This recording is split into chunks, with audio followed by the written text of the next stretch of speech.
రేవంత్ సర్కార్ చేస్తున్న మోసాలను నల్లగొండ రైతు దీక్షలో ఎండగడతామన్నారు బీఆర్ఎస్ నేత రాజీవ్ సాగర్. రేవంత్ మంత్రివర్గంలో ఒక్కో మంత్రి ఒక విధంగా మాట్లాడతారని మండిపడ్డారు. మంత్రి కోమటిరెడ్డి వెంకటరెడ్డి, ఎమ్మెల్యే రాజగోపాల్ రెడ్డి మాటలకు పొంతనే ఉండదని అన్నారు. ఖచ్చితంగా ఉన్నటువంటి రాష్ట్రంలో ప్రతి జిల్లాకు వెళ్ళి మొన్న షాబాద్లో పెద్ద ఎత్తున రైతు ధర్నా కార్యక్రమం చేపట్టింది. దాని తర్వాత నల్గొండకు పోయి అక్కడ నుండి నల్గొండ జిల్లాలో రైతాంగాన్ని ఆదుకోవాలి. రైతు భరోసా ఇచ్చారు కేసీఆర్ గారు, రైతులను ఆదుకుంటే వీళ్ళు రైతు భరోసా లేకుండా చేశారు. కాబట్టి ఖచ్చితంగా బీఆర్ఎస్ పార్టీ అండగా ఉంటుంది, ఖచ్చితంగా కేటీఆర్ గారు అండగా ఉంటారు. మేము ఖచ్చితంగా కాంగ్రెస్ పార్టీ మెడలు వంచి మీకు రావాల్సినటువంటి రైతు బంధు కానీ, రైతు భరోసా కానీ, రైతు రుణమాఫీ కానీ ఖచ్చితంగా చేపియాలన్న ఆలోచనతో రేపు నల్గొండకు బయలుదేరుతూ ఉన్నారు. పెద్ద ఎత్తున ప్రజలు కూడా ఎదురు చూస్తూ ఉన్నారు. ఎందుకోసం అంటే ఇవాళ నిన్న చెప్పిన హామీ ఇంతవరకు గాలే. ఇవాళ ఒకరోజు అన్నారు, నిన్న జనవరి అందరికి ఇస్తా అన్నారు.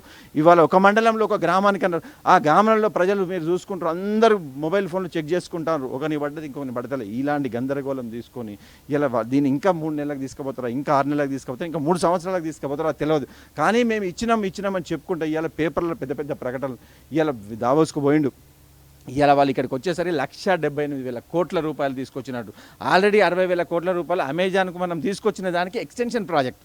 దానిలో 40,000 రూపాయలు ఇక్కడున్న వాళ్ళని తీసుకుపోయి మెగా ఇంజనీరింగ్ వాళ్ళని ఇక్కడున్న వాళ్ళని తీసుకొని పోయి అక్కడ చేసుకుంటూ లక్ష కోట్లు అవే ఉన్నాయి. ఇక మిగతా 10,20,000 కోట్లకు పెద్ద పెద్ద హామీలు, ఇట్లాంటి భయంకరమైన పబ్లిసిటీ స్టంట్లతోనే రేవంత్ రెడ్డి ఇలా ప్రజలకు పాలన చేస్తూ ఉన్నారు. కాబట్టి ఖచ్చితంగా రైతులకు ఏ విధమైతే మోసం చేసినో ఆ రైతులను ఎండగడతానుకుని కేటీఆర్ గారు నల్గొండ జిల్లాకు వస్తున్నారు.